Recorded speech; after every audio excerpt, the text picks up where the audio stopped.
Hello everybody, welcome to Red Tool House. Today we're starting Pregger Watch here. We've got two of our three sows that are pregnant. Actually may start to be bag up a little bit. Let's see what Noelle looks like here. Yeah, she's getting some milk set up there, so we're going to need to be moving here soon. Actually, she's not due for another 2 weeks, so being an old sow like that and the weight that she has, she may be a little early or showing a little early. But what we're going to do is, if you follow the channel, we want to separate. I want to have Noelle have the chance to farrow down here in the greenhouse, and I want to have Pepper be able to farrow up at the farrowing barn. So I've got this corral made up, but what I got to do is I've got to coax them to come over here and kind of hang out for a couple days, and that way when I go to separate, it doesn't become too stressful for them. This is crossing our main road here, so that is a little bit of a challenge, but I'm going to try to get this set up. They're hungry, they're waiting for food, so we'll see if this is the beginning of the catalyst to move them over.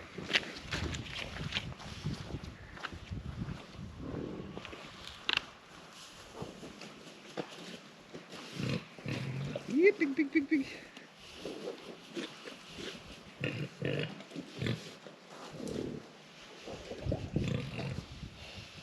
You gonna cross over?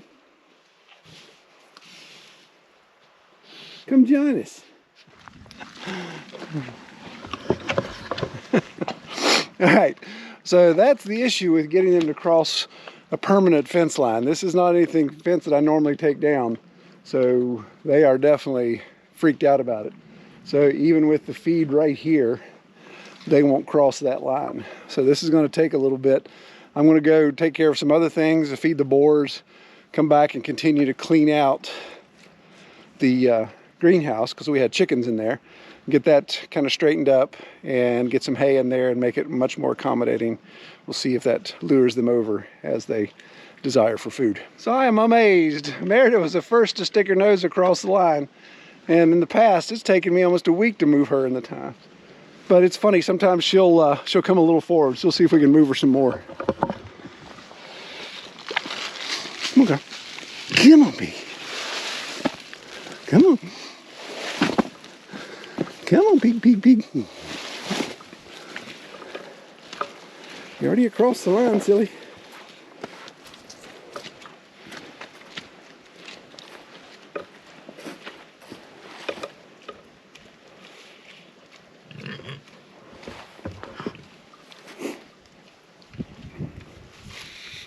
There she goes.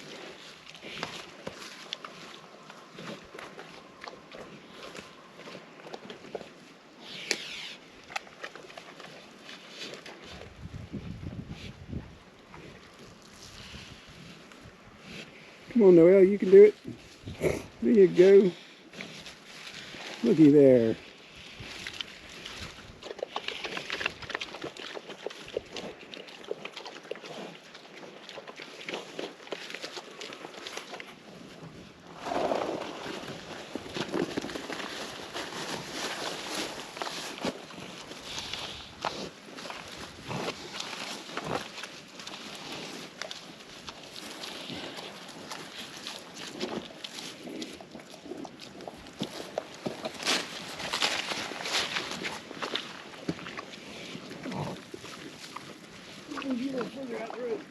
Did you take a bowl for me?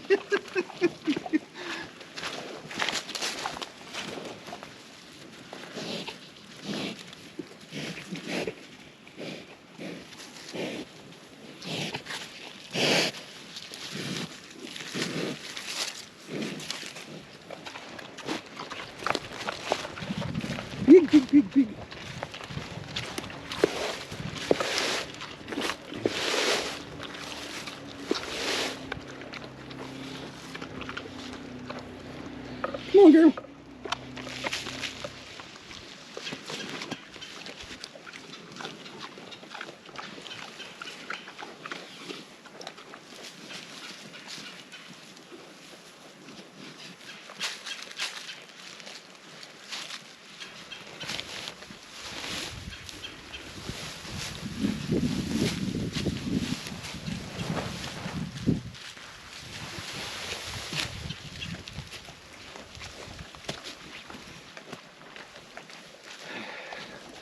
somebody had commented on my rolls of hay that I purchased being pretty dusty.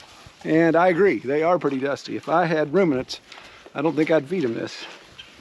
But pigs, they can handle it okay. I'm putting a little bit of, putting some of the wet in there, hoping it'll dry out in the next couple days, because I think they'll get in there and stir that around. And then of course adding a little bit of dry, but I'll leave the main bale here because I want to promote Noelle to be able to build her own nest. And I think if she comes out and grabs that, that may squelch her desire to go way far away and build the stuff for a nest, and maybe be too far. You want to try to bust out, because I'll close this back up, but you try to keep her from busting out to go build a nest.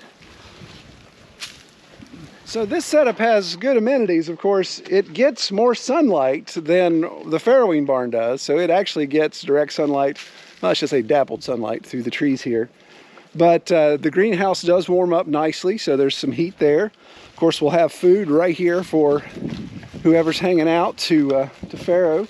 And then I mentioned this in a previous video, showed this, but this is a culvert. It's partially buried that comes out right here. There's just a stream. You can see how good it's moving. In this time of year, that just runs constantly. So that'll be a water source for them to come and just drink right there. Be good fresh water coming off the mountain. All right, well, I think I'm going to go feed the boars, and I'll come back and check on them a little bit. Pepper still hasn't journeyed across the fence yet, so we'll see. I'll leave her alone. Maybe the lip smacking of the other two will entice her to cross the line. Put a bowl dangerously close to the line, so maybe she would have some courage there. You gonna do it, girl? Doesn't look like it.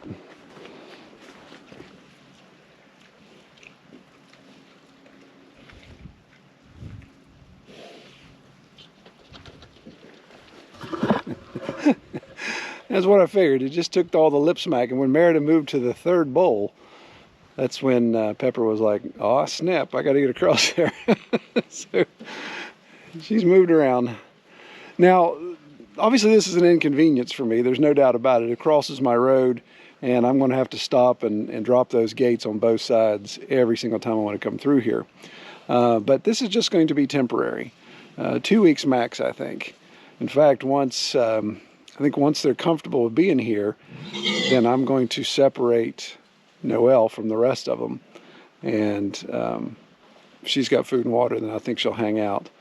I went back and forth on whether to electrify this, and right now I'm going with not. Again, we'll see. If she wanted to bust out, even if it was electrified, she'd bust out. The fence in the paddock that they've been in for so long, I haven't had the fence turned on in about a month. So they're not going anywhere, obviously. And soon she'll have her mothering instincts to kind of settle down in one spot and farrow. So that's what we're watching for. Now the real question will be how many times I blast through that gate at high speed, forgetting about it, not even seeing it. I probably got to hang my stop sign there or something. All right, so fast forward, my goodness, probably 2 weeks later. We've got the pigs separated. So I've got Noelle here. You can see her in the greenhouse. She's waiting to be fed. And got this closed off. And then here comes Merida. And then you see Pepper back there. So we got them all closed off, or separated at least. So Noelle's definitely showing signs. She's not expressing any milk yet, but she's getting close. So we'll go check on her. But I brought Cam down with me, because we're going to roll the sides down. It's obviously we've had some snow. It's getting a little cold, and of course, as you know, when the temperatures drop, that's usually when the pigs farrow. So I'm going to get some food in here first, and then we'll roll the sides down.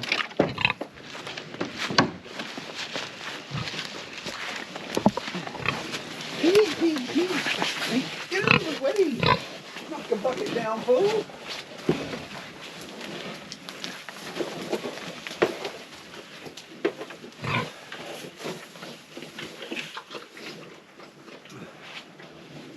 So one fatal design flaw in bringing the pigs in here, and I knew this was going to be a problem, I didn't know it would be a problem constantly, was one of my beam supports. She likes to knock it out of the way, knock the base out from underneath it.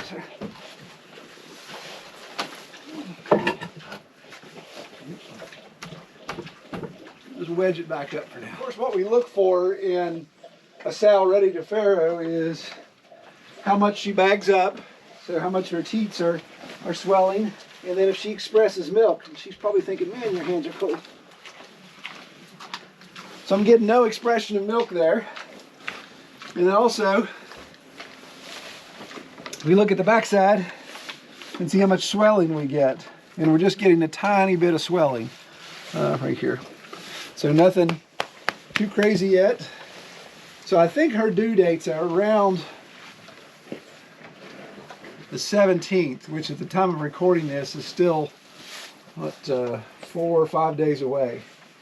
And that's probably the soonest due date. So I think she's still got maybe a week to go. So we'll watch the forecast. If it gets down to like 0 degrees, then we know that's when she's going to farrow. All right, why don't you work this side? Because I think it's a little bit easier to work. All right, so what we got to do, see like the rod's coming out of there? Yeah. We got to lift it up off the rod, unroll it, and then put it back down on the rod. All right, turn roll.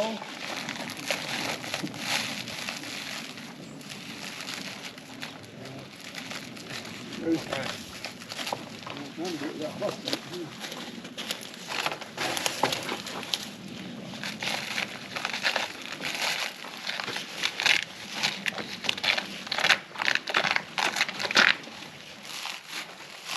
There you go.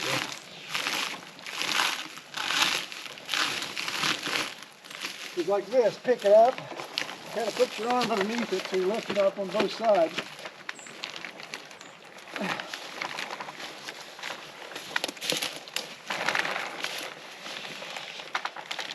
Try to make it as low, yeah, there you go.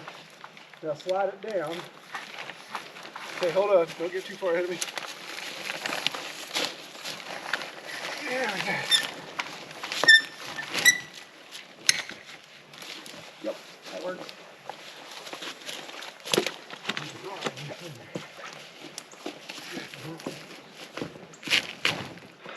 Okay, so I've been hesitant whether or not to do this, but I think I'm going to go ahead and do it as an experiment and we'll see, and we'll do everything we can to keep it safe. But I'm going to put a heated creep area in the greenhouse here for Noelle. And I think with the temperatures we've been having, we're getting pretty low off and on. It just fluctuates all over the place. So I'm going to go ahead and put something in there, see if I can make it secure. And that's another benefit of being here in the greenhouse. If we had a fire, which, you know, God forbid we do, because of that fire, I'd still end up losing pig and piglets, but it'd be the greenhouse and not my entire workshop and barn or even the farrowing barn at that point. So, but let me show you what I'm going to do. So I got this area over here in the front corner that I think will be the best spot for it. It's kind of a windbreak, and of course we've got the wood area here that we can nail some boards to, and also have power. You can see my extension cord coming in there, so that's just coming from the brooder, and so I'll have some power there to run my heat light. I think what I'm going to do is take some boards and just make a triangular shape here, and that'll keep Noelle from leaning up against and getting in there and being able to tear down the heat light. And instead of just using those silver hanging heat lights that you use, I stopped using those. I build my own from plastic sockets. That way they don't have the tendency to fall apart like those trashy things do, and that's what usually sets stuff on fire. But we'll get some boards lined up here first, and I'll share with you what that looks like afterwards.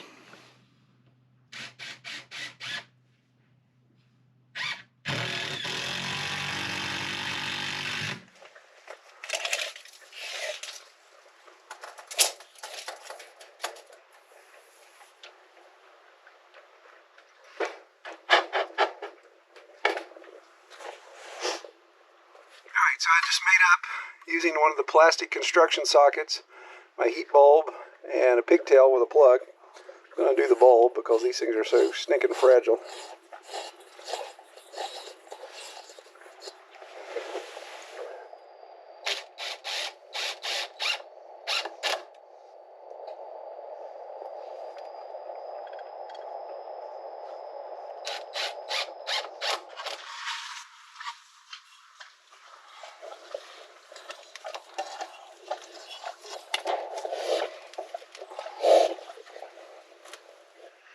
right, so I think that makes a secure area. Now again, you know, huge sow like that, if she wanted to bust through something, she could.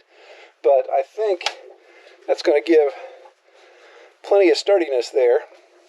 The plan would be for the piglets, obviously, to seek out the heat and crawl into that. Now, I'm not going to put any hay or anything down like that for now, because I just want to see how this is going to go. I'm going to leave this on.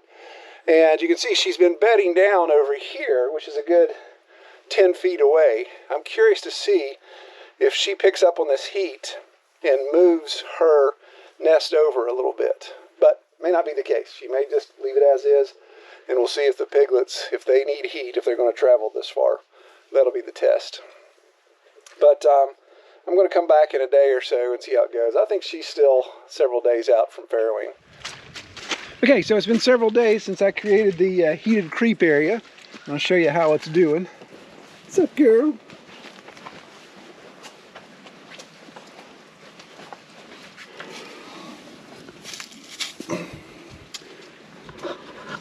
Well, I had to switch to my phone because the GoPro, even with 24% battery life, just keeps dying. So anyway, she's not ready to go yet. Well, she's not farrowing yet, but she is ready to go. My goodness, she's her teats are dragging the ground.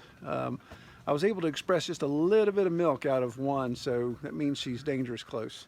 So I think what I'll do is I'll wrap up this video here, and then we'll do another video detailing piglets, and we'll incorporate that one with hopefully whatever we get out of Noelle or Pepper. Pepper doesn't seem to be nearly as close, so she may be a ways off. All right, well, I appreciate everybody watching. Y'all take care.